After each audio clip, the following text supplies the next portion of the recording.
Welcome back to another story on Infidelity Tales Lab. Before we begin, tell us, where in the world are you watching from? Now, let's dive into today's story. Chapter 1. The Perfect Life. Bruce Hancock stood in his spacious home office, watching through the window as his wife Cassandra tended to their garden. 15 years of marriage, and she still moved with the same graceful precision that had first caught his attention at Fort Bragg. Back then, she was Lieutenant Cassandra Chambers, a military intelligence officer with sharp green eyes and an even sharper mind. Now she was simply his wife, mother to their 13-year-old son Daniel, and the foundation of what everyone called their perfect life. Bruce had built this life methodically, the same way he'd once planned military operations during his 8 years as an Army tactical analyst. After leaving the service, he channeled that strategic thinking into civilian success, first as a security consultant, then as owner of Hancock Strategic Solutions, a firm that designed security systems for high-profile clients. The irony wasn't lost on him that he spent his days protecting other people's secrets while remaining blissfully unaware of those festering in his own home. Their house reflected Bruce's attention to detail, a sprawling colonial in the suburbs of Richmond, Virginia, complete with state-of-the-art security systems he'd personally designed. Motion sensors, cameras, reinforced doors, and yes, a safe room. He'd insisted on it after Daniel was born, claiming it was for home invasions or natural disasters. Cassandra had rolled her eyes, but indulged what she called his military paranoia. Daniel burst through the front door, backpack sliding off his shoulder as he headed for the kitchen. At 13, he was already showing signs of Bruce's analytical nature, though tempered by his mother's charm. He was the kind of kid who got straight A's without trying too hard and had friends who genuinely liked him, not just his family's money. "Dad, can Jake Daly come over this weekend?" Daniel called out, grabbing an apple from the counter. His parents are going out of town, and his sister's supposed to watch him, but she's useless. Bruce smiled. Jake was Daniel's best friend since elementary school, a good kid from a solid family. James and Miranda Daly were the kind of neighbors Bruce actually trusted, which was saying something for a man who professionally assumed everyone was hiding something. "Sure, but ask your mother first," Bruce replied, closing his laptop. He'd been reviewing financial reports, noting the steady growth of his company. 3 new contracts this quarter, including one with a prominent law firm that wanted their building secured against corporate espionage. Business was good, family was solid, and life felt stable. That evening, the Hancock family sat around their mahogany dining table, sharing the day's events over Cassandra's famous lasagna. It was a ritual Bruce cherished. No phones, no television, just conversation. Cassandra talked about her volunteer work at the local animal shelter, a passion she'd developed after leaving the military.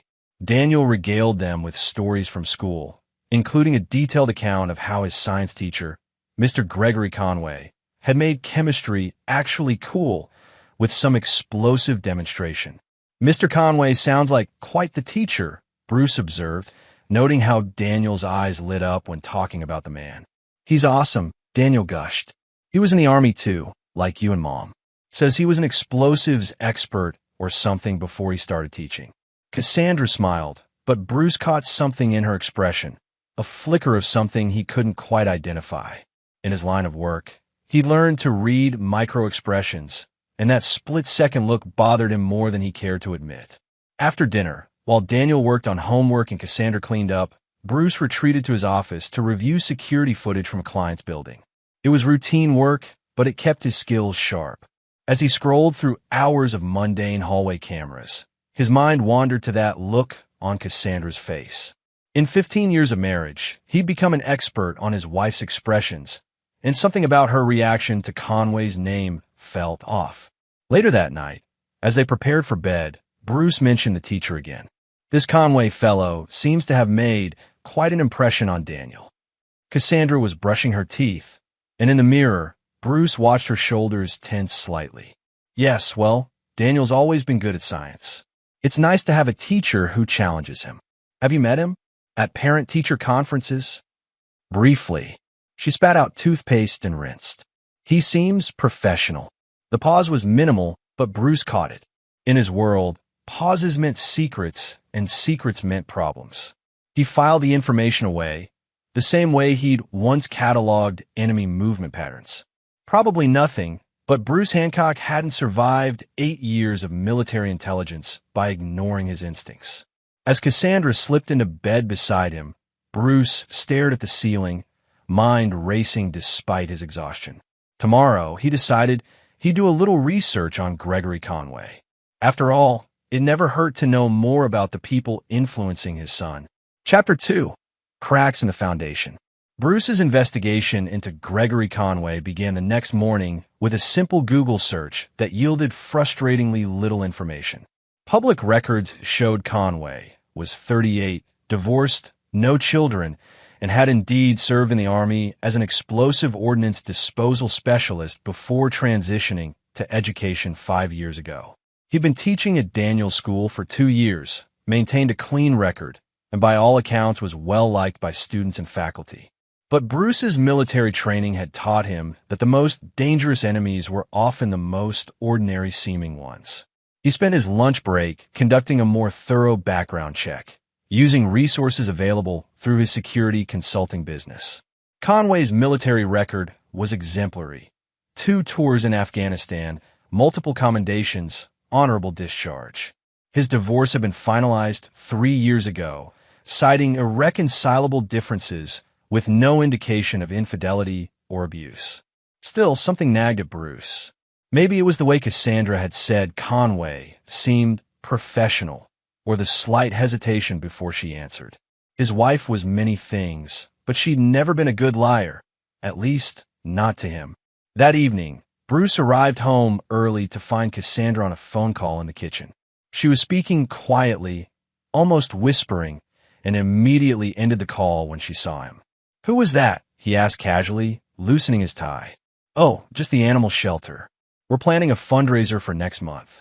She smiled, but it didn't reach her eyes. "How was your day?" Bruce had conducted enough interrogations to recognize deflection. The animal shelter was Cassandra's usual excuse for unexplained phone calls, volunteer meetings that ran late, and schedule changes. He'd never questioned it before because he trusted her completely. Now that trust felt naive. Over dinner, Daniel excitedly described a field trip his chemistry class was taking to a local laboratory. "Mr. Conway arranged it personally," he said between bites of meatloaf. "He knows someone who works there. We get to see real explosives being tested." "That's quite thoughtful of him," Bruce said, watching Cassandra's reaction carefully. Again, that micro-expression, a tightening around her eyes, gone so quickly he almost missed it. After Daniel went to bed, Bruce confronted his suspicions head-on. "Cass, is everything all right? You seem distant lately." She looked up from her book, genuine surprise crossing her features. "Distant? I don't know what you mean." "The phone calls, the late nights at the shelter, the way you react when we talk about Daniel's teacher." Bruce kept his voice level, non-accusatory. "I'm not trying to be paranoid, but something feels different." For a moment, he thought she might confess whatever was bothering her. Her face softened, and she set down her book. "Bruce, you know I love you, right? You and Daniel are my whole world." "Of course I know that." She moved closer on the couch, taking his hand. "Sometimes I think you forget that I had a life before you, before Daniel. Sometimes old friends reach out, and it brings back memories. That's all." It was a reasonable explanation, delivered with the sincerity that had made him fall in love with her. But Bruce's trained ear caught the careful construction of her words. Technically true, but designed to mislead. She was giving him just enough truth to deflect suspicion while hiding the real story. That night, Bruce lay awake long after Cassandra's breathing settled into sleep. His mind raced through possibilities, each more disturbing than the last. In his line of work, he'd seen what betrayal could do to a family, how quickly trust could crumble once the foundation was compromised. He'd helped clients recover from corporate espionage, blackmail, and theft, but he'd never imagined he might need to protect himself from someone sleeping beside him. The next morning, Bruce made a decision that would change everything. He called his office and cleared his afternoon schedule, then drove to Daniel's school. He told himself he was being paranoid, that he'd observe one interaction between Cassandra and Conway and put his fears to rest. He parked across the street from the school at dismissal time, watching as students poured out of the building. Daniel emerged with Jake Daly, both boys laughing about something as they headed toward the pickup area. Bruce was about to start his car when he saw Cassandra's silver BMW pull up to the curb. But she didn't park in the designated pickup area. Instead, she drove around to the side of the building, near what looked like a staff parking area. Bruce watched as a man emerged from a side door, tall, lean, with the kind of confident posture that screamed military background. Even from a distance, Bruce could see this was Gregory Conway. What happened next made Bruce's blood run cold. Conway approached Cassandra's car, leaned down to the driver's window, and the two of them spoke for several minutes. There was nothing overtly romantic about the interaction, but Bruce recognized the body language. The way Conway's hand rested on the car door, how Cassandra tilted her head up to look at him, the subtle intimacy of their positioning. Then Conway glanced around, scanning the area with the practiced vigilance of someone who'd been trained to watch for threats. His eyes passed over Bruce's parked car without pause, but Bruce felt exposed nonetheless. This wasn't a chance encounter between parent and teacher. This was a clandestine meeting between two people who knew they had something to hide. Bruce started his engine and drove away before either of them could spot him. His hands gripped the steering wheel so tightly his knuckles went white, and a familiar cold fury settled in his chest. The same feeling he'd had in Afghanistan when intelligence indicated an imminent attack. He drove home in silence, mind already shifting into operational mode. 15 years of marriage, and Cassandra was having an affair with her son's teacher. The betrayal cut deep, but beneath the pain was something more dangerous. The methodical anger of a man who'd spent years learning how to neutralize threats. By the time he pulled into his driveway, Bruce Hancock had made another decision. He wouldn't confront them directly, wouldn't give them the chance to lie or manipulate or turn Daniel against him. Instead, he'd do what he did best: gather intelligence, plan carefully, and strike when they least expected it. After all, Cassandra might know him as a loving husband and father, but she'd apparently forgotten that he was also very, very good at war.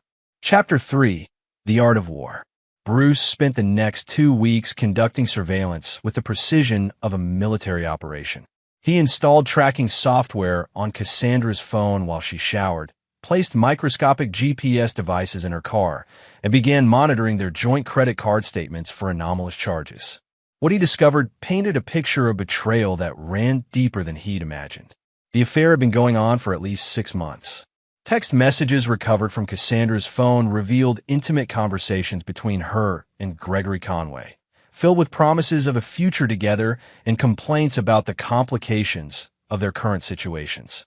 They met at a cheap motel outside town every Tuesday and Thursday afternoon, the same days Cassandra claimed to be volunteering at extended shelter meetings. But it wasn't just the adultery that enraged Bruce.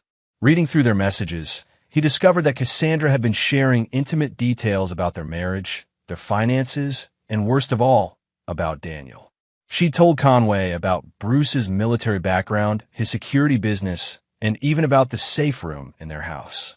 Information that could be used against his family was being pillow-talked to a man who was actively trying to steal his wife.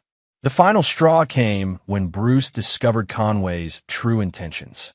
Hidden in a deleted conversation thread, he found messages where Conway discussed his financial troubles, mounting debts from his divorce, student loans, and credit card bills that teaching couldn't cover. Cassandra had apparently offered to help, mentioning Bruce's successful business and their substantial savings account. Conway wasn't just seducing Bruce's wife.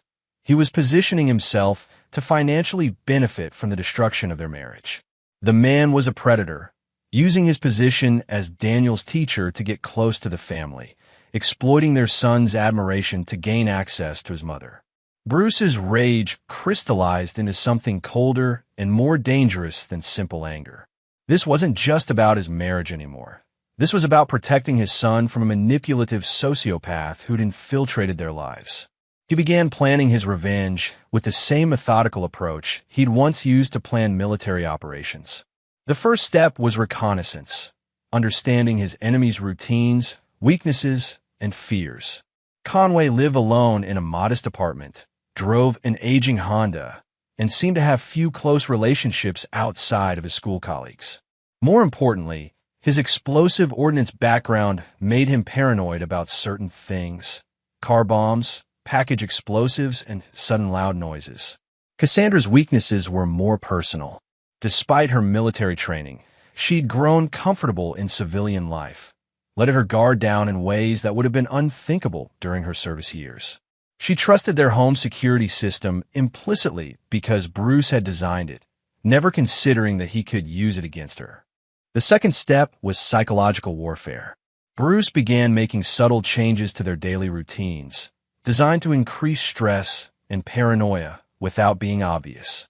He adjusted the home's temperature controls to make certain rooms uncomfortably hot or cold.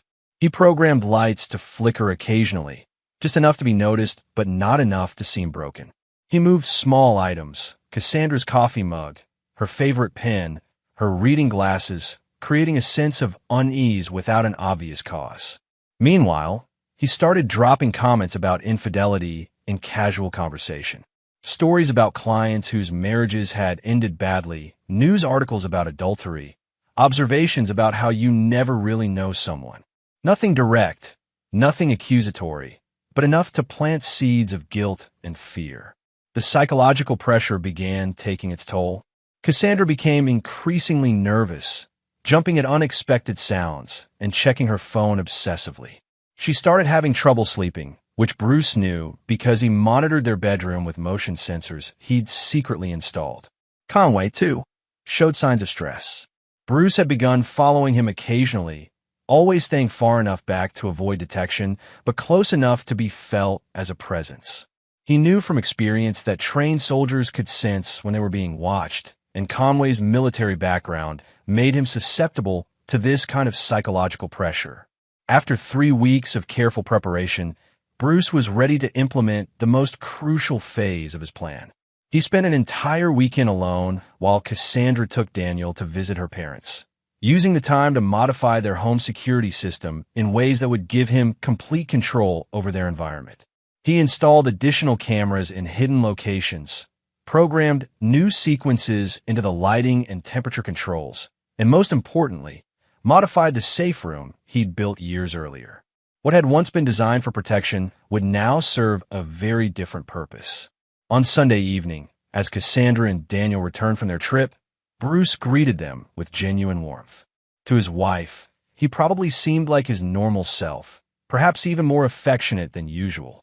But Bruce was already deep in operational mode, seeing his family home as a battlefield and everyone in it as either assets or targets.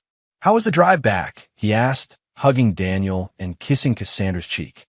"Long," she sighed, dropping her purse on the kitchen counter. "Mom sent her love. She's still asking when we're going to visit again." "Soon," Bruce promised, knowing it was a lie. After what was coming, there wouldn't be any more family visits, no more normal conversations, no more pretending everything was fine. That night, Bruce lay in bed listening to his wife's breathing and reviewing his plan one final time. Everything was in place. Conway thought he was seducing a vulnerable military wife. Cassandra thought she was having a secret affair with a charming teacher. Neither of them realized they were walking into a trap designed by someone who'd spent years learning how to destroy enemies without them ever seeing it coming. Phase 1 had been reconnaissance and psychological preparation. Phase 2 would be active manipulation, using their own guilt, fear, and desires against them. And Phase 3 would be justice, delivered with the cold precision of a man who'd never learned to forgive betrayal. Bruce closed his eyes and smiled in the darkness. Tomorrow, he'd begin teaching his wife and her lover a lesson about the consequences of underestimating Bruce Hancock. Chapter 4. The Hunter Becomes the Hunted. Bruce's campaign of psychological warfare intensified over the following weeks with surgical precision. He began by exploiting Conway's military background and inherent paranoia. Using resources from his security consulting business, Bruce arranged for Conway to receive anonymous packages at school, empty boxes with no return address, delivered at irregular intervals. To anyone else, they might seem like harmless pranks, but to someone with explosive ordnance training, unexplained packages were potential bombs. The effect was immediate. Conway began arriving at school earlier and leaving later, scanning the parking lot nervously before approaching his car. He started eating lunch in his classroom instead of the faculty lounge, avoiding crowded areas where a package might be waiting. Bruce monitored these changes through carefully placed surveillance, watching his target's confidence erode day by day. Meanwhile, he escalated the psychological pressure on Cassandra through their home environment. The security system he designed now worked against her, creating an atmosphere of subtle menace.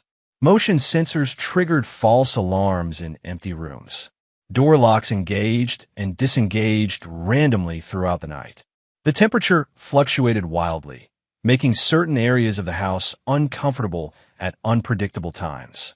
"I think we need to have the house looked at," Cassandra mentioned one morning over coffee, dark circles under her eyes indicating another sleepless night. "Things keep malfunctioning." "Really? I haven't noticed anything," Bruce replied innocently, sipping his coffee. "What kind of malfunctions?" She described the various incidents. Lights flickering, locks acting strangely, temperature changes, while Bruce listened with feigned concern. "I'll have our technician come out this week," he promised, knowing full well that he controlled every system she'd mentioned.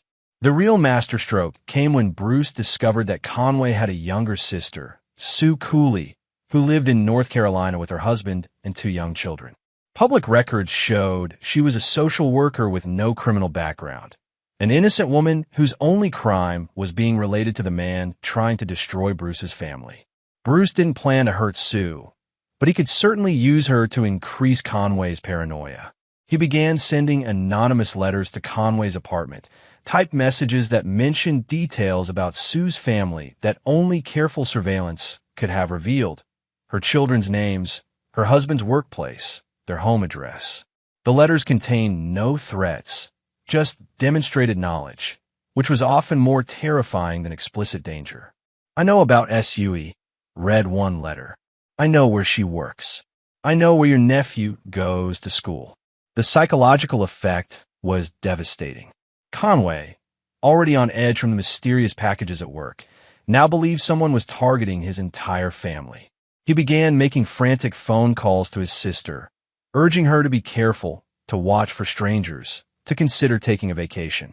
Sue, confused and frightened, called the local police, who found no evidence of any actual threat. Bruce monitored Conway's growing desperation through intercepted phone calls and text messages.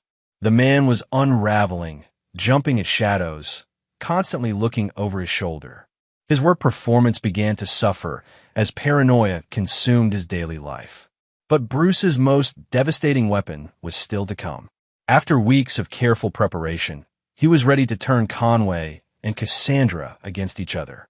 Using his access to Cassandra's phone, Bruce began sending anonymous text messages to Conway, claiming to be a concerned friend who discovered that Cassandra was playing him. The messages suggested that Bruce was growing suspicious and that Cassandra was planning to end the affair to protect herself. "She's going to throw you under the bus," read one message. "Save yourself before she destroys you." Simultaneously, Bruce sent similar messages to Cassandra, claiming Conway was getting reckless and might expose their affair to save his own skin. The seeds of mutual distrust began to sprout immediately. Their next motel meeting, which Bruce observed from a distance, was tense and accusatory. Instead of their usual passionate encounter, Conway and Cassandra spent their time arguing, each accusing the other of compromising their secret. Their text messages afterward were filled with recriminations and suspicion. The psychological pressure was taking its toll on both of them, but Bruce wasn't finished. He'd learned patience during his military years, understanding that the most effective attacks were those that allowed the enemy to destroy themselves. The turning point came when Daniel innocently mentioned that Mr. Conway seemed stressed out lately. "He's been kind of jumpy in class," Daniel observed during dinner. "Jake thinks maybe he's sick or something." "Stress can affect people in different ways," Bruce replied thoughtfully. Sometimes when people are hiding something, the guilt and worry make them act strangely. Cassandra's fork clattered against her plate. What do you mean? Oh, nothing specific. I was just thinking about human psychology. When someone's living a lie, their behavior changes. They become paranoid, defensive, prone to making mistakes. Bruce met his wife's eyes across the table. Fortunately, we don't have those kinds of secrets in our family. The look of terror that flashed across Cassandra's face was worth months of planning. She knew he knew, or at least suspected, but she couldn't be sure how much or what he planned to do about it. That night, Bruce implemented the final phase of his psychological campaign. Using the modified security system, he triggered every sensor in the house simultaneously at 3 a.m., flooding their bedroom with flashing lights and deafening alarms. As Cassandra bolted upright in bed, disoriented and terrified, Bruce calmly reached for his phone. "Must be a system malfunction," he said, pretending to check the security app. "I'll reset it." But the damage was done. Cassandra spent the rest of the night awake, staring at the ceiling, jumping at every small sound. The woman who'd once been confident enough to betray her husband was now afraid to sleep in her own bed. By morning, Bruce could see the toll his campaign was taking.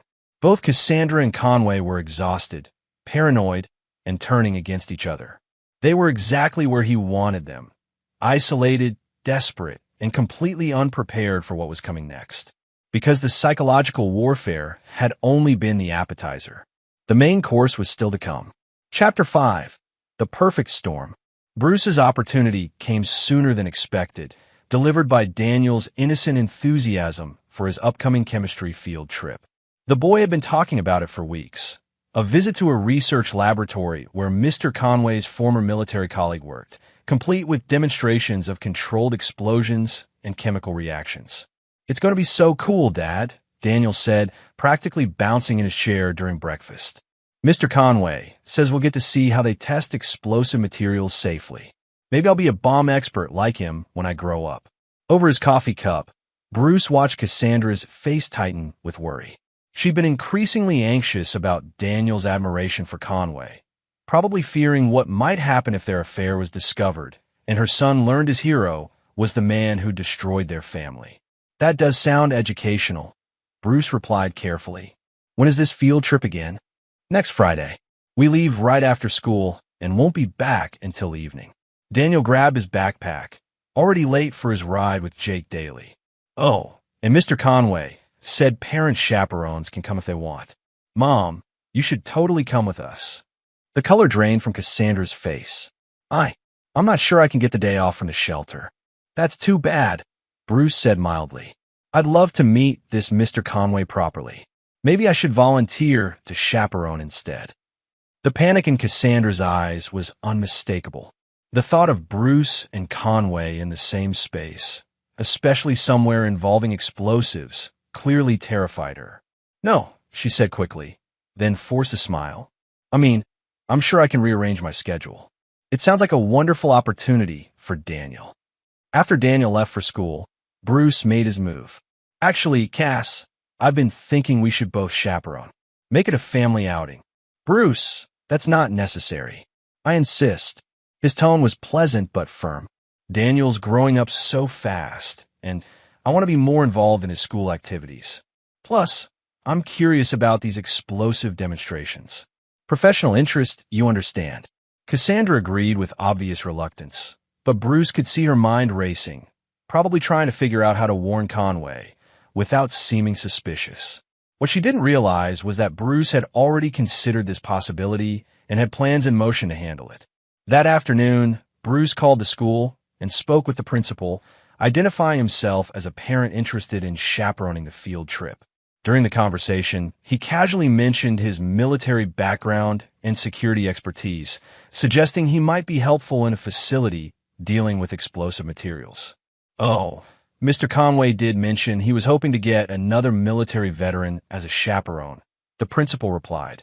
"He seemed to think having someone with your background would be valuable for the students. Let me have him call you directly to coordinate." Bruce smiled as he hung up. Conway would have no choice but to call him, creating the first direct contact between them. It was time to let his target know he was being hunted. The call came that evening while Bruce was in his office. Conway's voice was professional but tense. "Mr. Hancock, this is Gregory Conway, Daniel's chemistry teacher. I understand you're interested in chaperoning our field trip." "That's right," Bruce replied, keeping his tone friendly. "Daniel's told us so much about you. You've made quite an impression on him.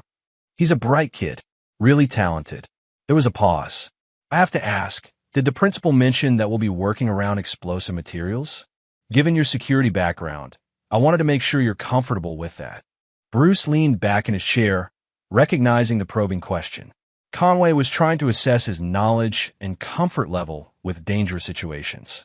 "Mr. Conway, I spent 8 years in military intelligence. I think I can handle a few controlled demonstrations."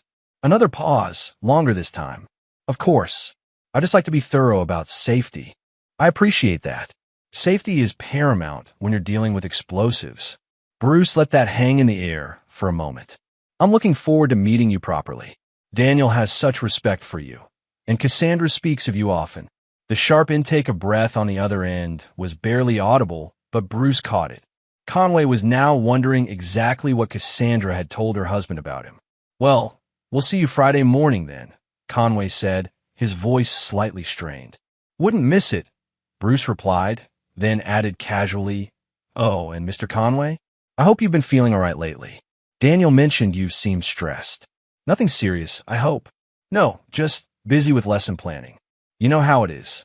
"I'm sure," Bruce said. "Sometimes when we're under pressure, we make poor decisions. The important thing is recognizing our mistakes before they become bigger problems." The line went quiet for so long that Bruce wondered if Conway had hung up. Finally, the teacher's voice came back, barely controlled. "Yes. Well, I'll see you Friday." As Bruce ended the call, he was already visualizing how Friday would unfold. Conway was now terrified that Bruce knew about the affair and was planning some kind of confrontation. Cassandra would be equally panicked, caught between her husband and lover in a situation she couldn't control. But Bruce's plan was far more sophisticated than a simple confrontation. He'd spent weeks studying the laboratory they'd be visiting, using his security connections to obtain building schematics and safety protocols.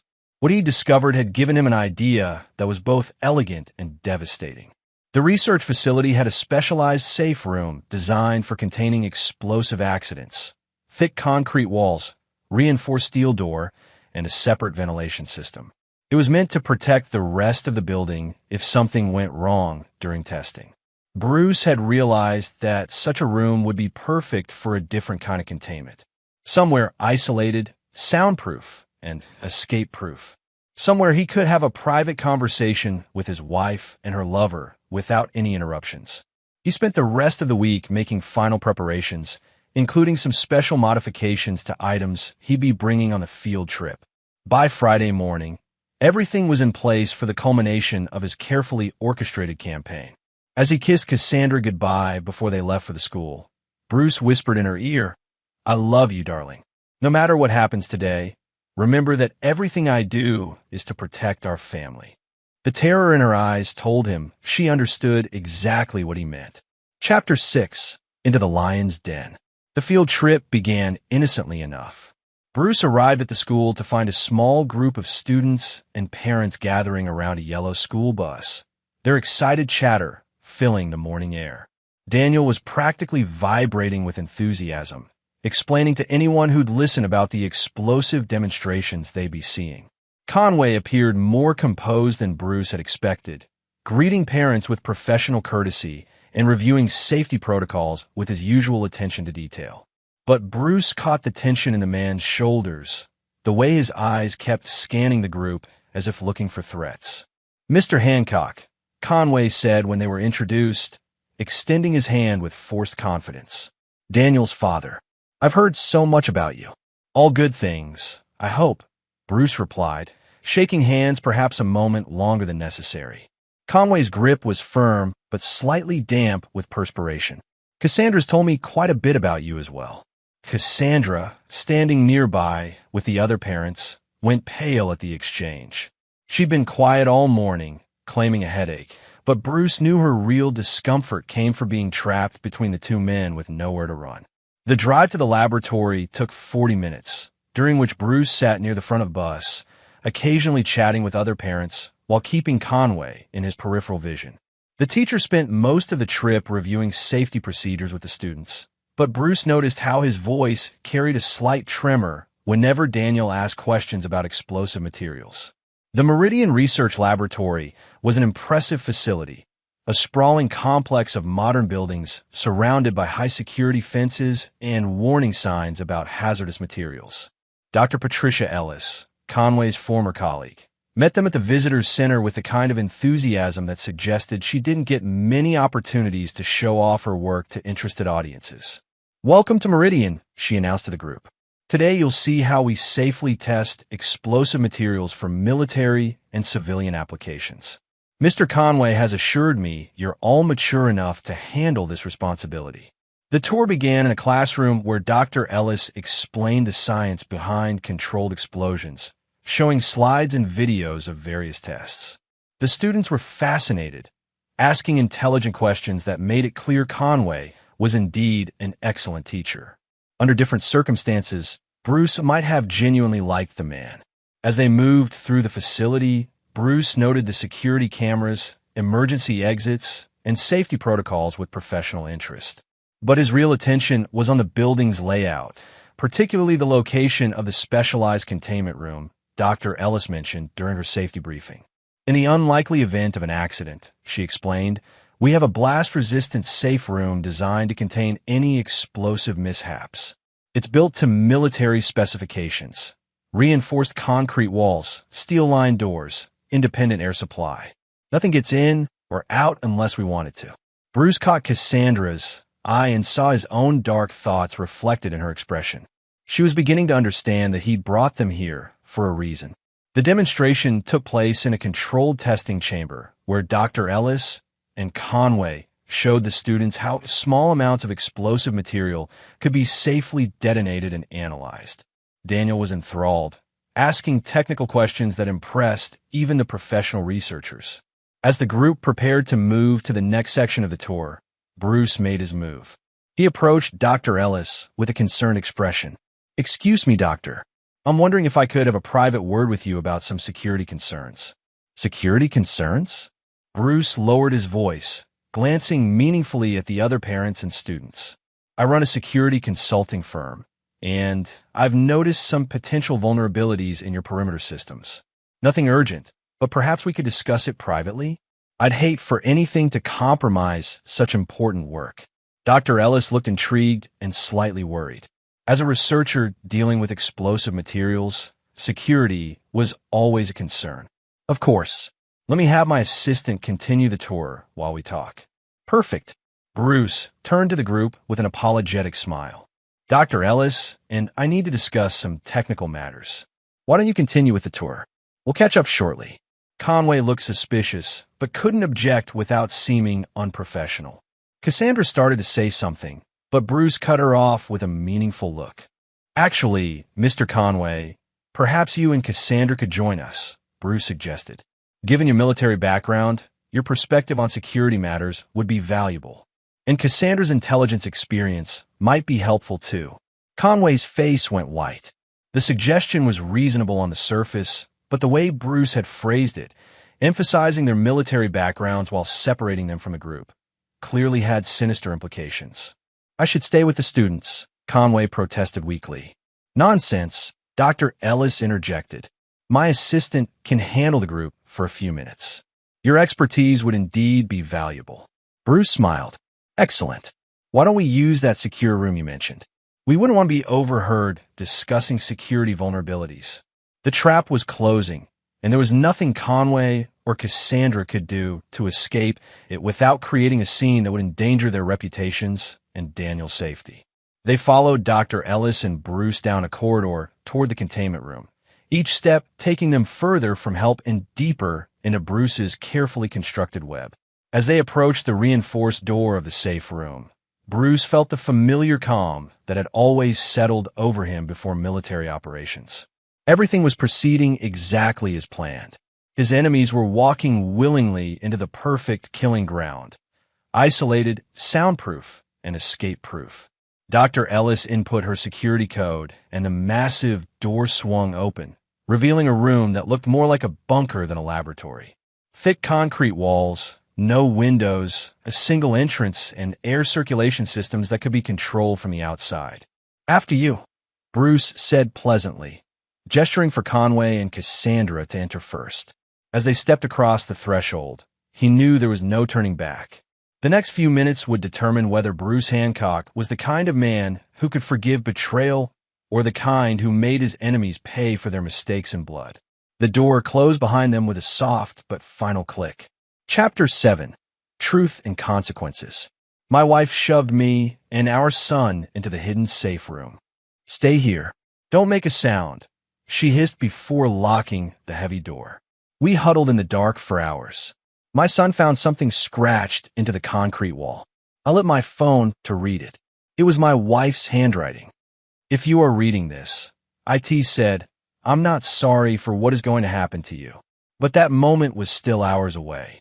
For now, Bruce stood in the containment room at Meridian Laboratory with his wife, her lover, and Dr. Ellis, watching as his carefully constructed plan reached its crescendo.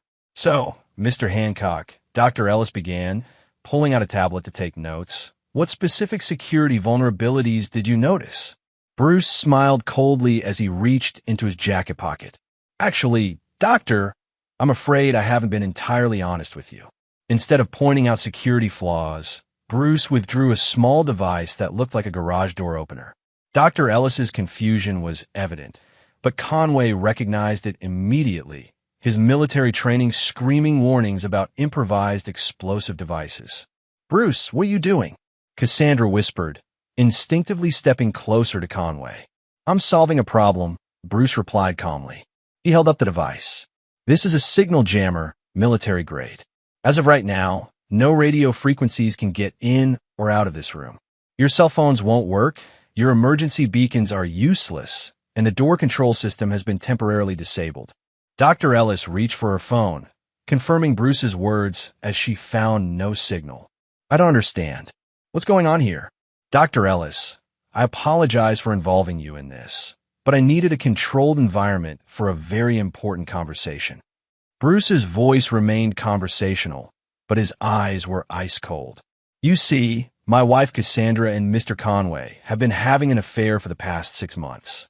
They've been meeting at the Riverside Motel every Tuesday and Thursday, while she was supposedly volunteering at the animal shelter." The silence that followed was deafening. Conway's face went ashen, while Cassandra looked like she might collapse. Dr. Ellis backed toward the door, clearly wanting to escape whatever was about to unfold. "Bruce, please," Cassandra started, but he cut her off with a raised hand. "I've read your text messages, Cassandra. I know about your plans to help Gregory with his financial problems using our joint savings account.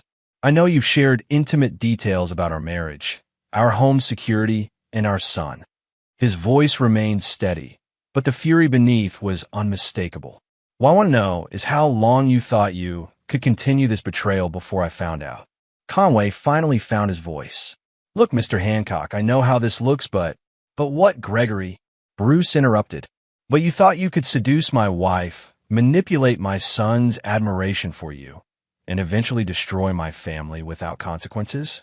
Did you really believe your military training made you clever enough to outmaneuver me?" Bruce began pacing the small room like a caged predator. "For weeks, I've been watching you both deteriorate under pressure.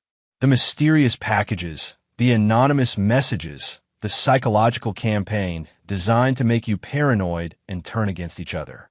You never suspected that every moment of fear, every sleepless night, every paranoid thought was carefully orchestrated by me." Dr. Ellis had gone completely still, recognizing that she was witnessing something far more dangerous than a simple confrontation. "Mr. Hancock, perhaps we should involve law enforcement." "No," Bruce said firmly. "This is a family matter that requires a family solution." He reached into his other pocket and withdrew what looked like a small remote control. "This device controls the room's ventilation system. Dr. Ellis, You mentioned this room has an independent air supply, correct? Yes, and the air circulation can be controlled remotely? Dr. Ellis nodded reluctantly, beginning to understand the implications. Gregory, with your explosive ordnance background, you'll appreciate the elegance of this solution, Bruce continued. I've introduced a small canister of concentrated nitrogen into the ventilation intake. Not enough to cause an explosion, but sufficient to gradually reduce the oxygen content in this room over the course of several hours. Conway's military training kicked in immediately. You're talking about asphyxiation. I'm talking about justice, Bruce corrected. The three of you are going to sit in this room and experience what it feels like to slowly lose everything that matters to you, the same way I've lost everything that mattered to me. Cassandra was crying now, mascara running down her cheeks. Bruce, please think about Daniel. Whatever happens to us, he needs his mother. Daniel needs parents he can trust, Bruce replied without sympathy. Parents who don't lie to him, who don't betray their family security for sexual gratification. Dr. Ellis, who had been frantically examining the door controls, looked up with growing panic. The electronic locks aren't responding. Even if I had my key card, the system's been overridden. 2 hours, Bruce announced, checking his watch. That's how long the nitrogen will take to reduce oxygen levels to dangerous levels. Plenty of time for you to explain to each other how your selfishness has led to this moment. He moved toward the door, which despite Dr. Ellis's attempts, remained firmly sealed. But Bruce knew exactly how to open it. After all, he'd spent considerable time studying the facility security systems. Where are you going? Conway demanded, finally showing some courage. Back to the tour. My son is expecting me, and I wouldn't want to disappoint him. Bruce paused at the door. Don't worry about Daniel, by the way. After you're gone, I'll raise him to understand the importance of loyalty and the consequences of betrayal. He'll grow up knowing that his mother died because she chose to destroy her family. As Bruce manipulated the hidden override controls he discovered during his reconnaissance, the door began to open. Behind him, he could hear Cassandra screaming his name, Conway shouting threats, and Dr. Ellis pleading for reason. But Bruce Hancock had moved beyond reason. He'd crossed a line that separated the civilized world from the brutal logic of absolute justice. In his mind, he wasn't committing murder. He was performing an execution. The door sealed behind him with a soft hiss, leaving 3 people trapped in an increasingly dangerous environment while he walked calmly back to rejoin his son's field trip. After all, he had promised Daniel they'd see some explosive demonstrations today. Chapter 8, The Reckoning. Bruce rejoined the tour group with perfect composure, his expression showing nothing but mild interest as Dr. Ellis's assistant demonstrated various testing procedures. Daniel immediately bounded over to him, eyes bright with excitement. Dad, where were you? We just saw them test a small charge that could blow up a car engine. Daniel's enthusiasm was infectious, and several other students gathered around as he recounted the demonstration. Security consultation with Dr. Ellis, Bruce replied smoothly. Very interesting facility. Where's your mother? Still talking with Dr. Ellis and Mr. Conway, I think. They've been gone a while. Daniel shrugged, already distracted by the next demonstration. Bruce nodded, checking his watch. 15 minutes had passed since he'd sealed the containment room. By now, his trapped victims will be starting to feel the effects of reduced oxygen, slight dizziness, perhaps some difficulty concentrating. They'd have plenty of time to contemplate their situation before things became truly desperate. The tour continued for another hour, during which Bruce played the role of interested parent perfectly. He asked intelligent questions about safety protocols, complimented the facility's security measures, and showed appropriate concern when Dr. Ellis failed to return from her consultation. I should probably check on my wife and Dr. Ellis, he told the assistant tour guide. They've been discussing security matters for quite a while. Of course, Mr. Hancock. The containment room is down that corridor, 3rd door on the right. Bruce made his way back to the sealed room, noting with satisfaction that the facility security cameras had been discreetly disabled by a small electromagnetic pulse device he'd activated earlier. There would be no record of his movements in this section of the building. He stood outside the containment room for a moment, listening. Through the thick walls, he could hear muffled voices, urgent, panicked conversations punctuated by what sounded like someone pounding on the door. The oxygen depletion would be noticeable now, causing anxiety and shortness of breath. Bruce input the override code and cracked the door open just enough to speak through the gap. "How are we feeling in there?" he asked conversationally. "Bruce, please." Cassandra's voice was strained. "Dr. Ellis has nothing to do with this. Let her go." "Dr. Ellis has everything to do with this," Bruce replied calmly. "She's a witness to your confession. And more importantly, she's experiencing the same helplessness that I felt when I discovered my wife was betraying our family." Conway's voice came next, hoarse with emotion. "I'll end it, okay? I'll transfer to another school, move away. Just let us out." "Gregory, you still don't understand. This isn't about ending the affair. It's about consequences. Actions have repercussions, and those repercussions shouldn't be negotiable." Bruce checked his watch again. Another 30 minutes, and the oxygen levels would drop to genuinely dangerous levels. Time for the next phase of his plan. "I'm going to give you a choice," he announced. "In exactly 1 hour, I'll open this door. But only one of you will be allowed to leave. The other two will remain here to face the full consequences of their actions." The silence that followed was broken by Dr. Ellis's voice. "Mr. Hancock, I'm begging you. I have a daughter. She's only 8 years old. And I have a son who's 13, Bruce replied without emotion. "A son who's been unknowingly manipulated by a man he trusted, while his mother destroyed his family behind his back." "I'll stay," Conway said suddenly. "Let Dr. Ellis and Cassandra go. I'll take full responsibility." "How noble," Bruce observed. "But responsibility isn't the same as consequence. Besides, Cassandra needs to understand what betrayal costs." He could hear urgent whispering inside the room. The 3 prisoners trying to formulate some kind of plan. But Bruce had considered every possibility. The room was escape-proof, the ventilation system was under his control, and the facility's security would assume Dr. Ellis was still conducting her consultation. Bruce returned to the tour group, where Daniel was becoming slightly worried about his mother's absence. "Where's Mom?" Daniel asked. "And why is Mr. Conway taking so long with the security stuff?" "They're handling some very important matters," Bruce assured him. "Sometimes adult conversations take longer than expected." But Bruce could see doubt creeping into his son's expression. Daniel was intelligent enough to sense that something wasn't right, even if he couldn't articulate exactly what. The tour concluded with a final demonstration in the main testing chamber, after which the students were scheduled to return to school. As the group gathered their belongings, Bruce made his announcement. "I'm afraid there's been a slight complication," he told the assistant tour guide. "Dr. Ellis, my wife, and Mr. Conway are still deep in discussion about some security concerns. Would it be possible for the group to return to school while I wait for them to finish?" The assistant looked uncertain. "I suppose that would be okay. But are you sure they'll be much longer?" "I'm confident they'll be finished very soon," Bruce replied. As the school bus pulled away with Daniel and the other students, Bruce felt a moment of genuine sorrow. His son would never forgive him for what was about to happen, but that was a price Bruce was willing to pay for justice. He had one final visit to make to the containment room. Chapter 9. The Final Lesson.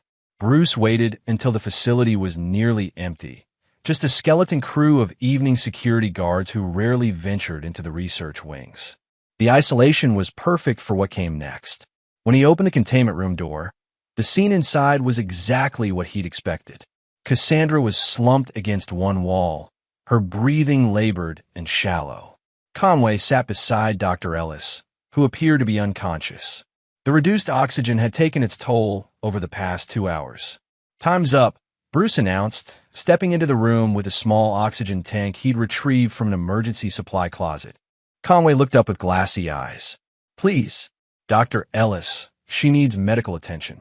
"Dr. Ellis is going to be fine," Bruce said, attaching a breathing mask to the oxygen tank.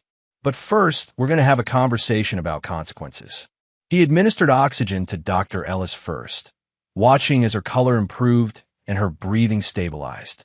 She was an innocent victim in this, and Bruce had no intention of letting her die for his wife's crimes. Here's what's going to happen, Bruce explained as Dr. Ellis regained consciousness. Dr. Ellis, you're going to walk out of here and tell security that there was a brief malfunction with the ventilation system, but everyone is fine.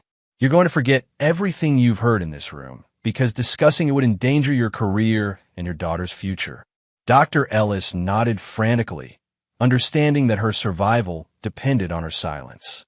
Cassandra and Gregory, you have a more difficult choice ahead of you.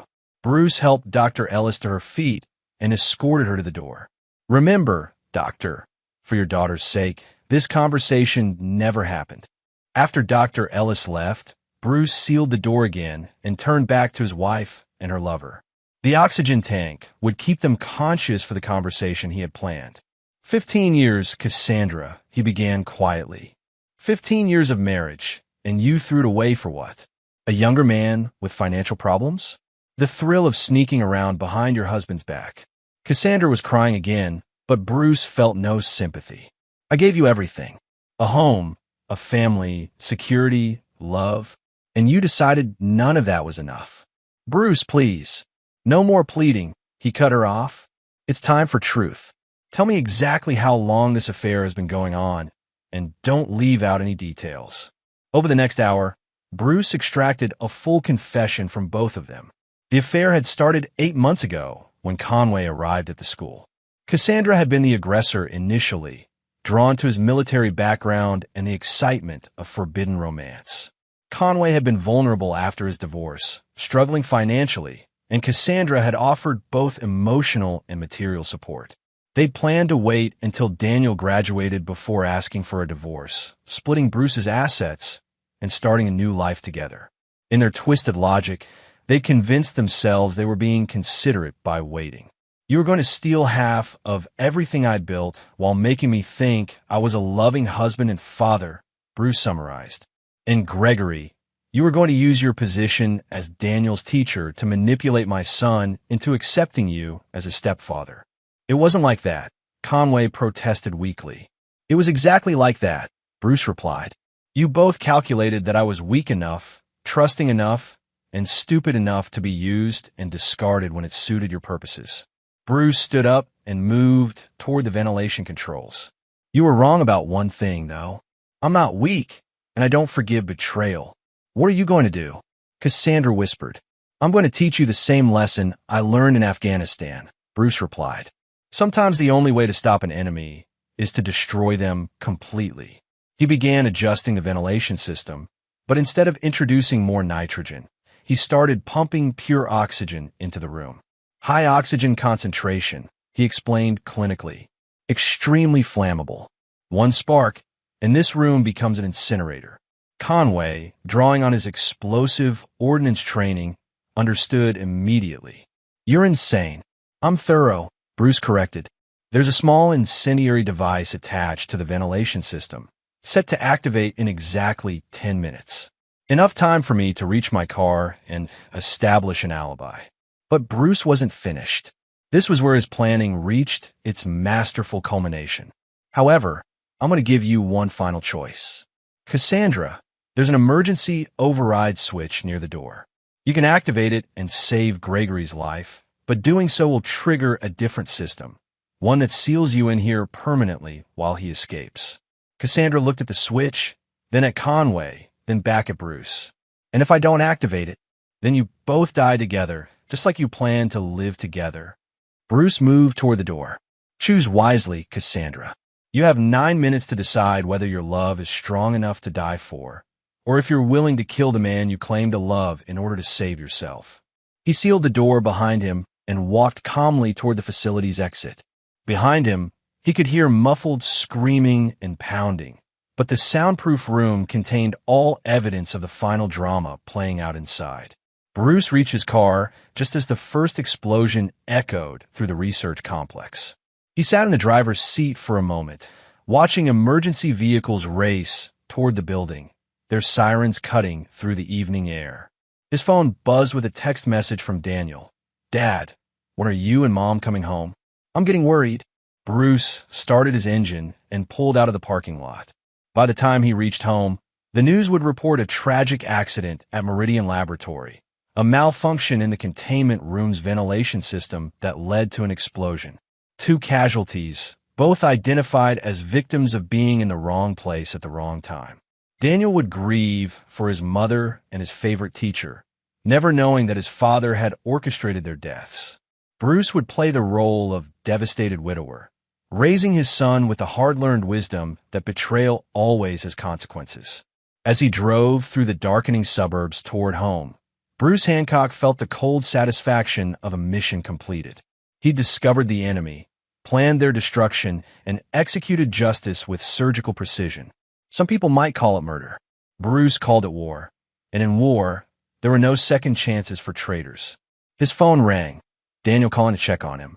Bruce answered with the voice of a concerned father, already beginning the performance that would define the rest of their lives together. After all, his son needed to learn that in this world, loyalty was everything, and betrayal was unforgivable. The lesson would serve Daniel well in the years to come. And there you have it. Another story comes to an end. What did you think? I'd love to hear your thoughts in the comments below. If you enjoy this story, consider joining our community by subscribing. It means the world to us. For more stories like this one, check out the recommended videos on screen. And I'll see you there. Welcome back to another episode of Infidelity Tales Lab. We're thankful for your continued viewership.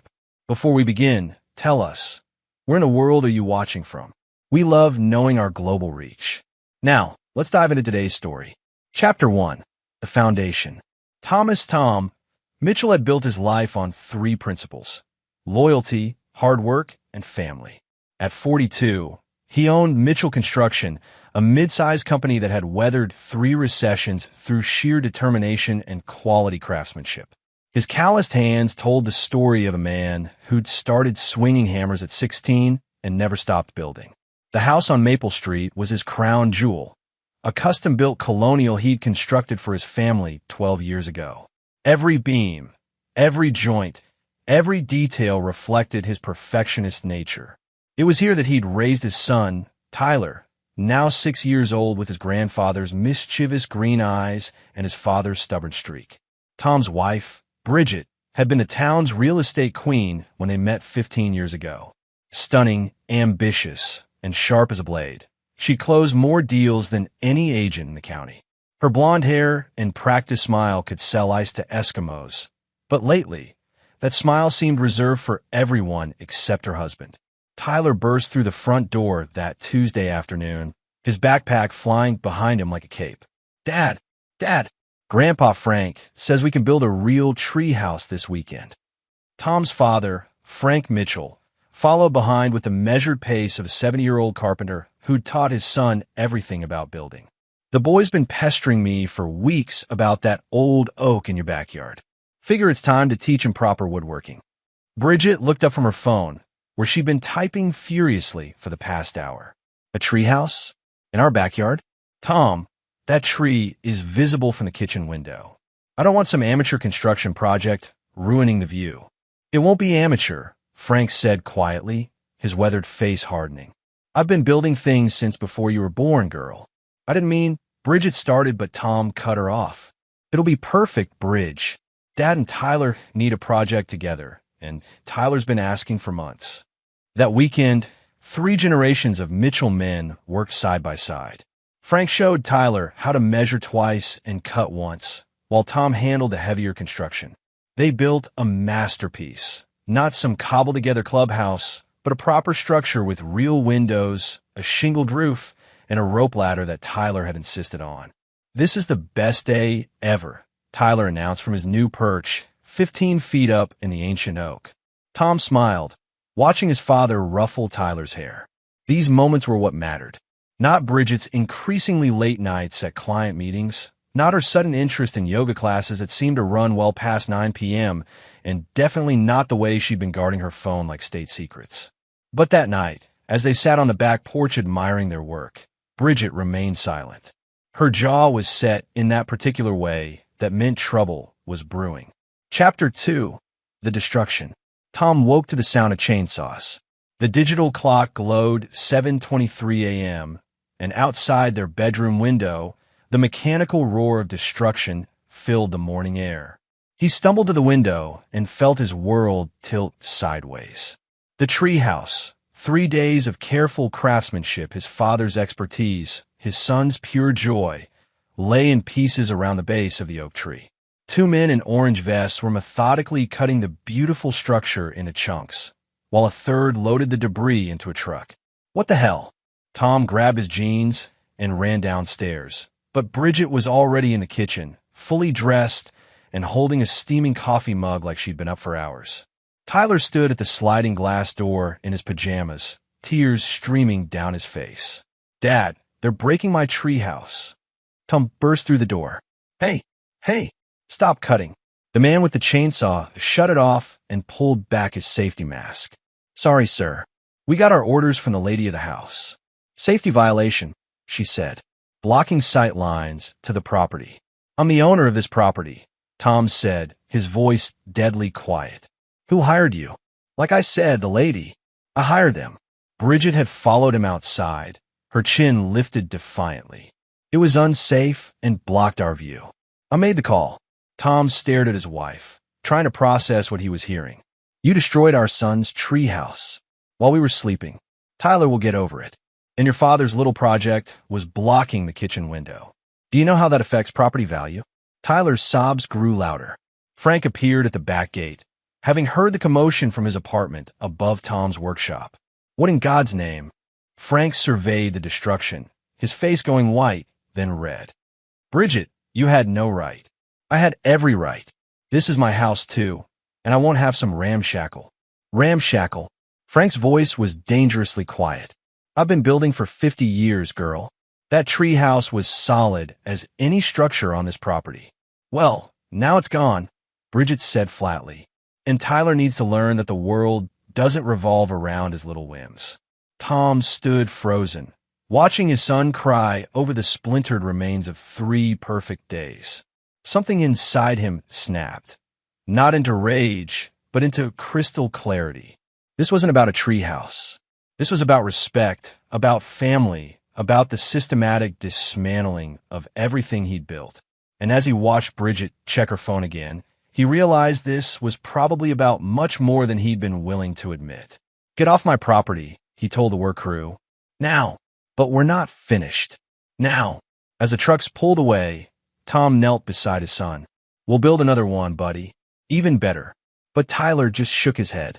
"Mom will just cut it down again." Tom looked at his father, then at his wife, who was already heading back inside. "No," he said quietly. "She won't." Chapter 3, The Discovery. Tom didn't say a word about the treehouse for the rest of the day. He helped Tyler gather some unbroken pieces for keepsakes, had lunch with Frank, and went about his normal routine. But inside, something had shifted permanently. That evening, as Bridget prepared for another client dinner, Tom made a decision. "I'll be late tonight, too," he announced. "Got to check on the Henderson project." Bridget barely looked up from her mirror. "Fine. Tyler's already eaten." Tom kissed his son goodnight and waited. At 7:30, Bridget left in her silver BMW. At 8 o'clock, Tom got in his truck. He'd built half the houses in this town. He knew every street, every back road, every parking lot.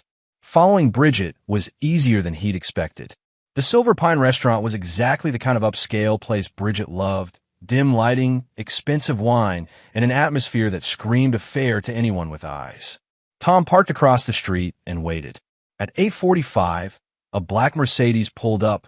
Tom recognized the driver immediately. Derek Hoffman, the hotshot developer who'd been trying to buy out local contractors for the past 2 years. Slick suit, perfect teeth, and the kind of arrogance that came from inherited money. Tom watched through the restaurant's floor-to-ceiling windows as Bridget and Derek shared intimate conversation, held hands across the table, and acted like lovers who'd been together for months. His phone buzzed.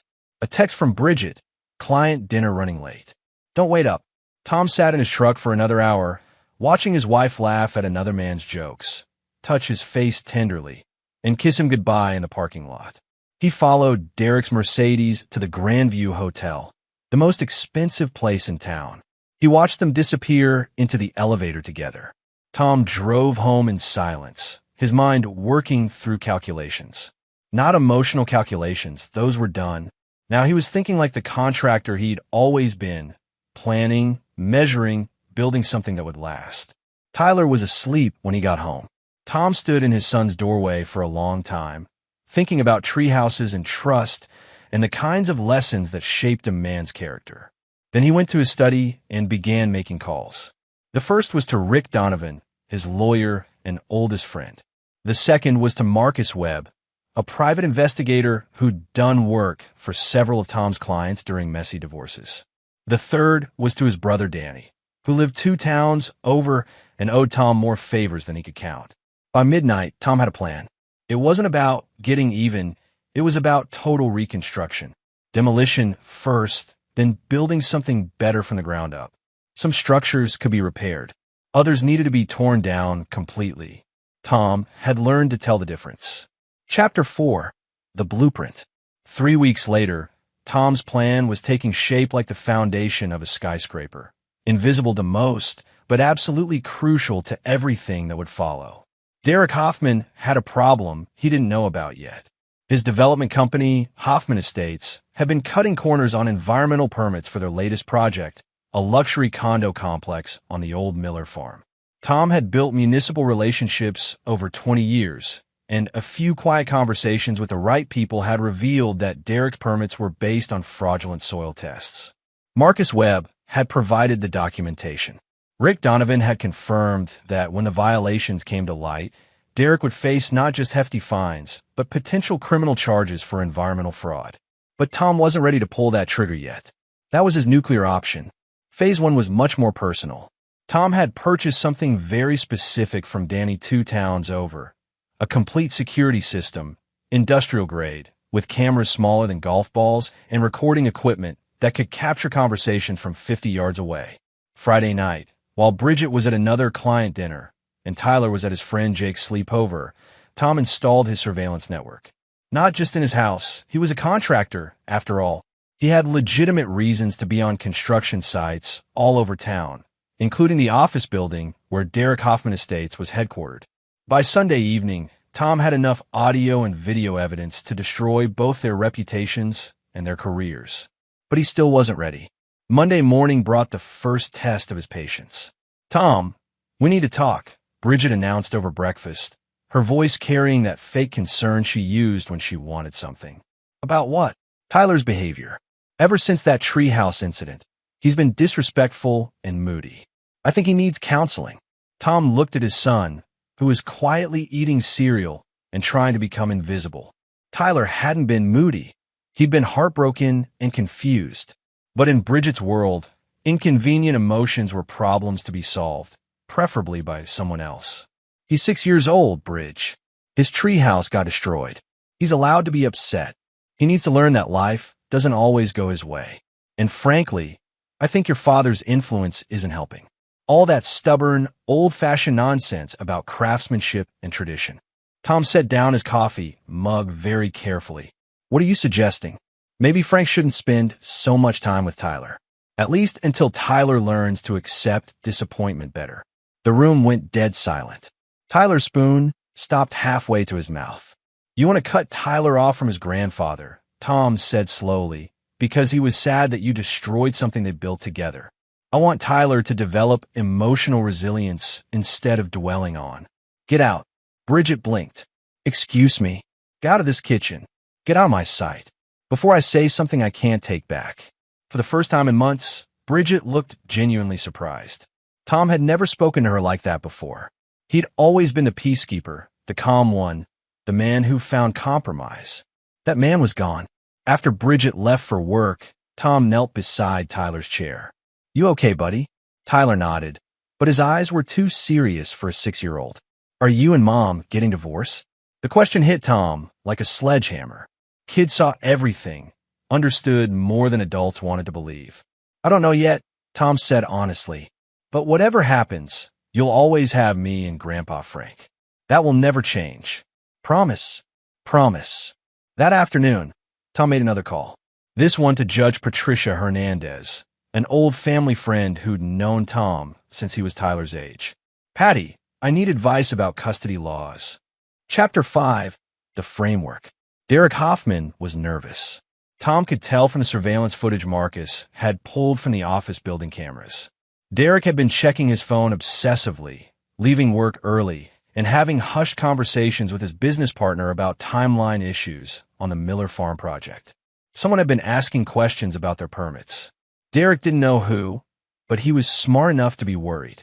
Good. Tom's plan was working like a well-engineered machine.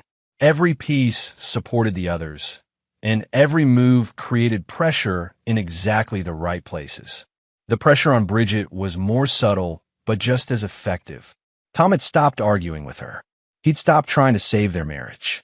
He'd become politely distant, like a contractor dealing with a difficult client who wasn't worth the hassle. She hated it. "You've been strange lately," she said Thursday night as they stood in their kitchen, the space feeling like a DMZ between two armies. "Have I? Cold. Distant. Like you're not even here." Tom continued cleaning dishes, his movements mechanical and efficient. "I'm here. Are you?" Bridget stepped closer, using the voice that used to work on him, soft, vulnerable, designed to make him feel like the bad guy for being upset. "Because it feels like you've been pulling away ever since that silly treehouse thing." The treehouse wasn't silly to Tyler. Tyler is 6. He'll forget about it in a month. Tom turned to face her, his expression completely neutral. "Will he?" Something in his tone made Bridget step back. For 15 years, she'd been able to read Tom like an open book. Now she was looking at a stranger. What's that supposed to mean? Nothing. Just wondering what else Tyler might remember when he gets older. Bridget's face went pale, then flushed red. "If you have something to say to me, Tom, just say it." "I don't have anything to say, Bridge. Actions speak louder than words, right? That's what you taught Tyler when you had his treehouse cut down." Tom hung up the dish towel and walked toward the door. "Where are you going?" "To check on a job site." It was technically true. Tom was checking on Derek Hoffman's office building, where Marcus had installed additional surveillance equipment that afternoon. By tomorrow, they'd have enough evidence of environmental fraud to bury Derek's company permanently. But Tom still wasn't ready to use it. He was building something bigger. Friday afternoon, Frank showed up at Tom's office with news that changed everything. "Tyler's asking questions," the old man said, settling into the chair across from Tom's desk. "What kind of questions?" "About why his mother doesn't like the things we build together. About why she gets angry when he talks about woodworking. About whether she loves him." Tom felt something cold settle in his chest. "What did you tell him?" "The truth. That some people don't understand the value of making things with your hands. That some people care more about how things look than how they feel." Frank paused. "But he's 6, Tommy." He started to think it's his fault. That night, Tom found Tyler in his room, sitting by the window that used to look out at his treehouse. "Hey, buddy. Grandpa Frank says you've been asking some big questions." Tyler shrugged, not turning around. "Mom doesn't like me very much, does she?" The question hit Tom like a physical blow. "Why would you think that?" "She breaks my things. She doesn't want me to spend time with Grandpa. She gets mad when I'm sad." Tyler finally looked at his father. "Did I do something wrong?" Tom sat on the bed and pulled his son close. "No, Tyler, you didn't do anything wrong. Sometimes adults make bad choices, and sometimes those choices hurt people who don't deserve it. Like when Mom cut down my treehouse. Like when Mom cut down your treehouse." They sat in silence for a while, watching the empty space where Tyler's dreams used to hang in the branches of the old oak. "Dad, yeah. When you build a new treehouse, can we make it somewhere Mom can't find it?" Tom closed his eyes, feeling the last of his restraint crumble. "Yeah, buddy, we can do that." That night, Tom made 2 more calls. The first was to Rick Donovan. "Rick, I want you to file divorce papers. Full custody. I'm done." The second was to Marcus Webb. "Marcus, tomorrow morning, I want you to deliver everything we have on Derek Hoffman to the Environmental Protection Agency, the county prosecutor, and the local newspaper. All of it. You sure, Tom? Once we do this, there's no going back." Tom looked out his window at the empty oak tree, thinking about his son's broken heart and his father's wounded pride. There's already no going back. Chapter 6, The Execution. Saturday morning arrived gray and cold, matching Tom's mood perfectly. Bridget had left early for a showing that Tom knew was actually another hotel rendezvous with Derek. She'd be gone for hours, giving Tom time for the most important conversation of his life. Tyler sat at the kitchen table, working on a model airplane Frank had brought him, something to keep his hands busy while his heart healed. "Tyler, we need to talk about some grown-up stuff." His son looked up with those serious green eyes that had seen too much lately. "Are you and Mom getting divorced?" "Yes." Tom had decided on complete honesty. Tyler deserved that much. "Is it because of my tree house?" "No, buddy. It's because your mom and I want different things now, and we can't make each other happy anymore." Tyler processed this with the scary intelligence of a child who'd been watching adults carefully. "Where will I live?" "With me and Grandpa Frank. In this house. Nothing else has to change for you." "What about Mom?" Tom chose his words carefully. "Your mom is going to go live somewhere else. You'll still see her sometimes, but this will be your home." Tyler nodded slowly. "Will she be mad?" "Probably. But that's not your job to worry about. That's mine." At exactly 10:47 a.m., Tom's phone rang. Derek Hoffman's name appeared on the caller ID. Tom answered on the fourth ring. "Mitchell Construction." "Tom, it's Derek. We need to talk." "Now." "About what?" "You know damn well about what. The EPA was in my office an hour ago with search warrants. Someone's been feeding them information about the Miller Farm project." Tom kept his voice neutral. "That's unfortunate." "Cut the shit, Tom. I know it was you." "I'm not sure what you're talking about, Derek." "The hell you don't. You think I don't know about your little surveillance games? You think I don't know you've been following Bridget?" Tom smiled for the first time in weeks. Derek was panicking, making mistakes, admitting things he shouldn't admit. "Derek, if you're calling to confess to environmental fraud, you should probably be talking to your lawyer instead of me. Listen to me very carefully, you small-town piece of garbage. If you don't back off, I'll destroy you. I have connections you can't imagine. I can ruin your business, take your house, make sure you never work in construction again." "Are you threatening me, Derek?" "I'm promising you." Tom looked at Tyler, who was pretending to focus on his model, but clearly listening to every word. "Here's my promise, Derek. By tonight, everyone in this town will know exactly what kind of man you are. Your business is finished. Your reputation is gone. And your relationship with my wife is about to become very expensive for both of you." Tom hung up and immediately called Marcus. "Execute Phase 2. Phase 2 was beautiful in its simplicity. While Derek dealt with federal investigators and environmental lawyers, Bridget would be dealing with a different kind of exposure. Marcus had compiled everything. Photos of Derek and Bridget entering hotels, audio recordings of their intimate conversations, financial records showing Derek had been paying for Bridget's client dinners and shopping trips. By noon, copies would be delivered to Bridget's real estate office, Derek's business partners, and select members of their social circle. The country club crowd that treated reputation like currency. But Tom's masterpiece was simpler and more devastating than any surveillance footage.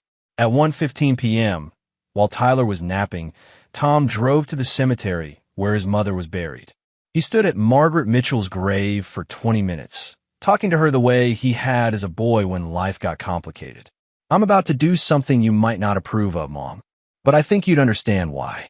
Then he drove to the flower shop on Main Street and bought 24 white roses, Bridget's favorite. At 2:30, he arrived at the Grandview Hotel. The desk clerk, a young woman named Amy whose father had built her family's house, smiled when she saw Tom. "Mr. Mitchell, how can I help you?" "I need to surprise my wife. She's here with a client, and I wanted to send these up to her room." Amy's expression faltered slightly. She'd worked at the hotel long enough to recognize the setup, but Tom's reputation in town was sterling. If Tom Mitchell said his wife was conducting business, then that's what was happening. "Of course. What room?" "I'm not sure. Her client's name is Derek Hoffman." Amy checked her computer. "Room 412. Should I call up first?" "No, I want it to be a surprise.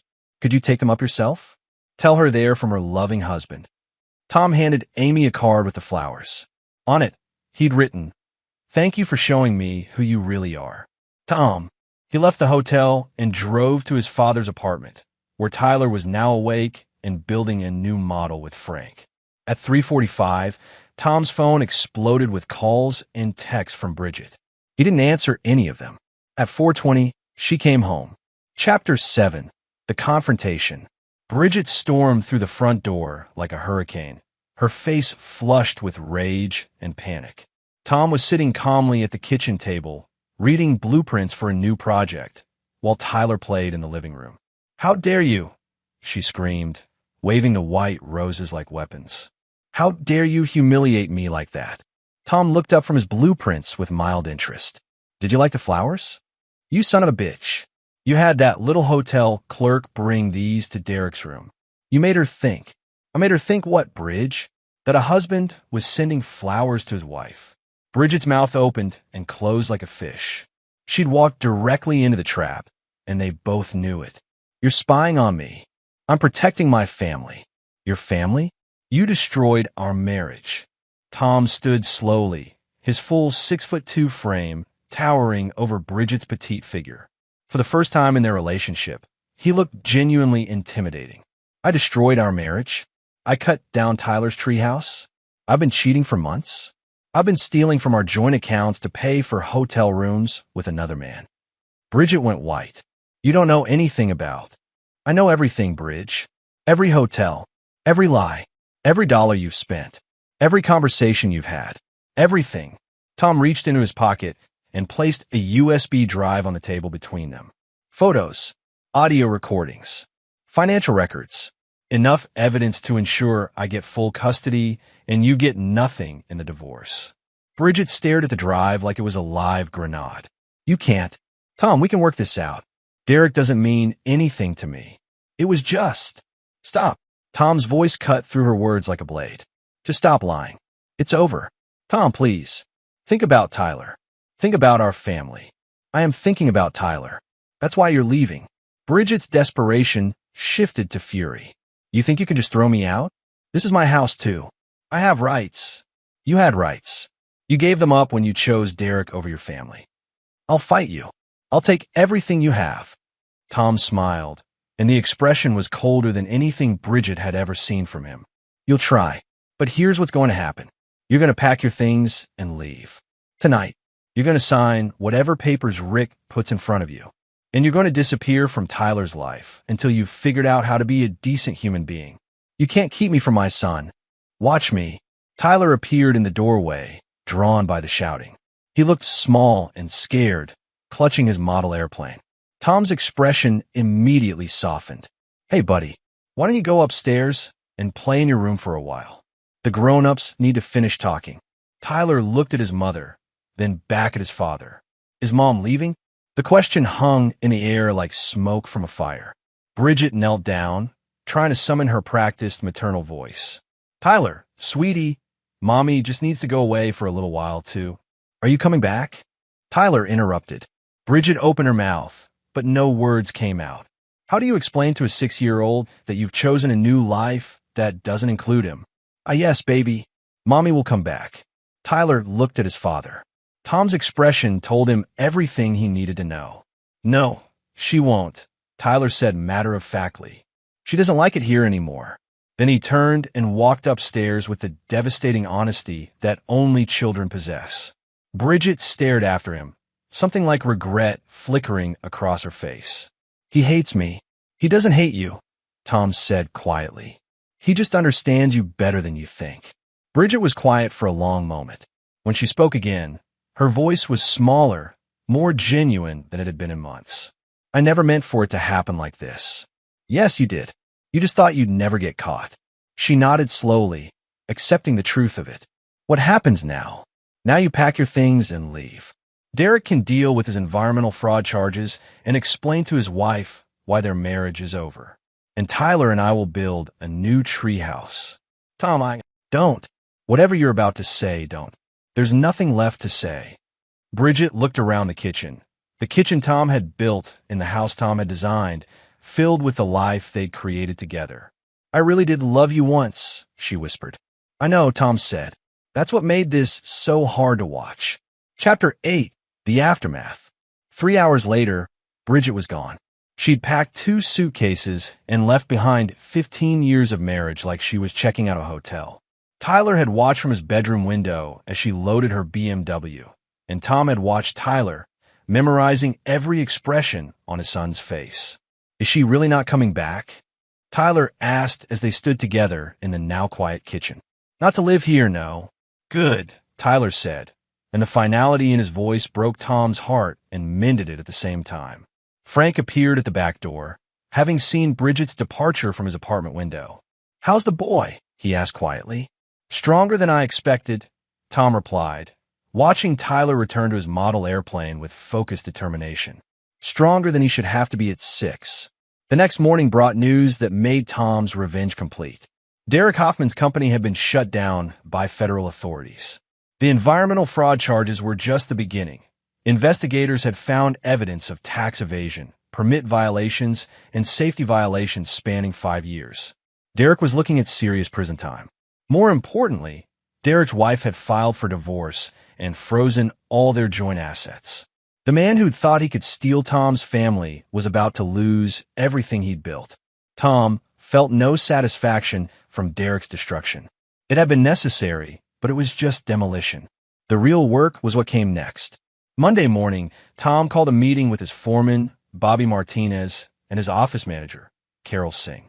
I'm scaling back operations for a while, he announced. I want to focus on smaller projects, residential work, things that matter to families. Bobby and Carol exchanged glances. Tom's company had been growing steadily, taking on bigger commercial projects. This seemed like a step backward. Boss, the Johnson warehouse project alone could set us up for the next 2 years, Bobby said. It would mean 60-hour weeks and missed dinners with Tyler. Cancel it. From now on, we work reasonable hours and we work on projects that build communities, not just buildings. Carol nodded approvingly.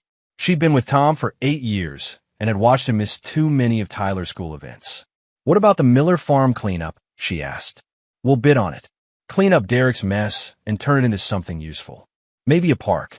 That afternoon, Tom picked Tyler up from school personally, something he hadn't done in months. Dad, why are you here? Tyler asked, confused. I take the bus. Not anymore. From now on, I pick you up every day. They drove home in comfortable silence, Tyler chattering about his day while Tom listened to every word. These were the moments he'd been missing while his marriage crumbled, the small, daily victories and defeats that shaped a child's world. Dad, yeah, buddy, can we start building the new tree house this weekend? Tom smiled. Absolutely. But this time, we're building it in Grandpa Frank's backyard. No one can touch it there. We'll be as good as the first one. Better.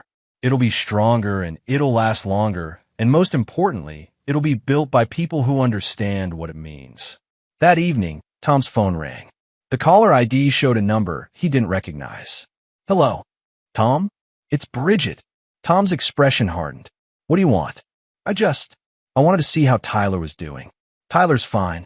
He's adjusting. Can I talk to him? Tom looked toward the living room, where Tyler was building a Lego castle with the kind of focused intensity he brought to all his projects. No. Tom, please. He's my son, too. You made your choice, Bridge. You chose Derek over Tyler. You chose your reputation over your family. You chose everything except being a mother. I made mistakes. You made choices.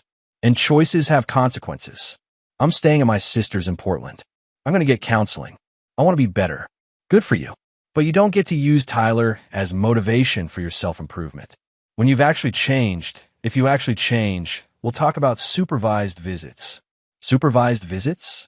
Tom, that's what you get when you abandon your child. Tom hung up and deleted the number. Later that night, as he tucked Tyler into bed, his son asked the question Tom had been dreading. Dad, did Mom leave because of me? Tom sat on the edge of the bed and looked directly into his son's eyes. No, Tyler. Mom left because she forgot what was important. She forgot that family means taking care of each other, even when it's hard. She forgot that love isn't just a feeling. It's a choice you make every day. Will you ever forget? Never. Not ever. Promise. Promise. As Tom turned off the light, Tyler's voice came through the darkness. Dad, I'm glad she's gone. Tom closed his eyes, feeling the weight of his son's honesty. I know, buddy. Me too. Chapter 9. The New Foundation. 6 months later, Tom stood in Frank's backyard, admiring the masterpiece they'd created together. The new treehouse wasn't just a structure, it was a statement. Bigger than the first one, built with military precision and designed to last for generations. Tyler scrambled up the rope ladder with the confidence of a natural climber, followed by his two best friends from school. The sound of children's laughter filled the space where anger and betrayal had once lived. "It's perfect, Dad," Tyler called down from the platform. "Can we sleep up here tonight?" "We'll see," Tom replied, but he was already planning the camping trip they'd have in Tyler's aerial fortress. Frank joined him at the base of a tree, both men admiring their work. "You did good, son," Frank said quietly. "With the treehouse and with everything else. I had a good teacher. I'm not talking about carpentry." Tom understood. Frank was talking about the hardest lesson he'd ever learned. Sometimes you have to tear things down completely before you can build something better. Tom's phone buzzed with a text message. For a moment, his chest tightened. Old habits from the months of Bridget's manipulation. But the message was from Carol at the office. "Johnson called again. Still wants us to bid on the warehouse project. Triple the original offer." Tom deleted the message without responding. Some opportunities weren't worth the cost. "Dad, come up here," Tyler shouted. "I want to show you something." Tom climbed the ladder and found Tyler standing at the treehouse's main window, pointing toward the horizon. "Look, you can see everything from here. The whole town." Tom looked out across the landscape he'd helped build over 20 years. Houses he'd constructed, families he'd sheltered, communities he'd strengthened one project at a time. "What do you see, buddy?" Tyler was quiet for a moment, thinking with the seriousness that had become his trademark. "I see home," he said finally. "Real home." Tom understood exactly what his son meant. Not the house where they slept, but the life they'd built together from the wreckage of betrayal. The daily choices to support each other, to be honest with each other, to never let anyone destroy what they'd created again. "Yeah," Tom said, putting his arm around Tyler's shoulders. "Me too." That evening, after Tyler's friends had gone home and the boy himself had fallen asleep, Tom and Frank sat on the back porch, sharing a beer and watching the treehouse silhouetted against the stars. "Any regrets?" Frank asked. Tom considered the question seriously. Bridget was living in Portland, working a small real estate office, and dating a man who didn't know about her past. Derek was serving 18 months in federal prison and would emerge to find his professional reputation permanently destroyed. Tom's marriage was over, his family was smaller, and his life was completely different than it had been a year ago. "No," he said finally. "No regrets. Not even about Bridget, especially not about Bridget. She showed me who she really was. I just wish I'd listened sooner. And Tyler." Tom smiled, thinking about his son's resilience, his wisdom, his uncomplicated love. "Tyler's going to be fine. Better than fine. He's learning early that some people will disappoint you, but the ones who matter will always have your back." Like his old man. Like his old man. They sat in comfortable silence for a while, two generations of builders who understood that the strongest foundations were built on trust, loyalty, and the willingness to defend what mattered most. As Tom headed inside to check on Tyler one last time, Frank called after him. "Tommy." "Yeah, Dad?" "Your mother would be proud." Tom looked back at the treehouse, solid and permanent against the night sky, then at his father's weathered face,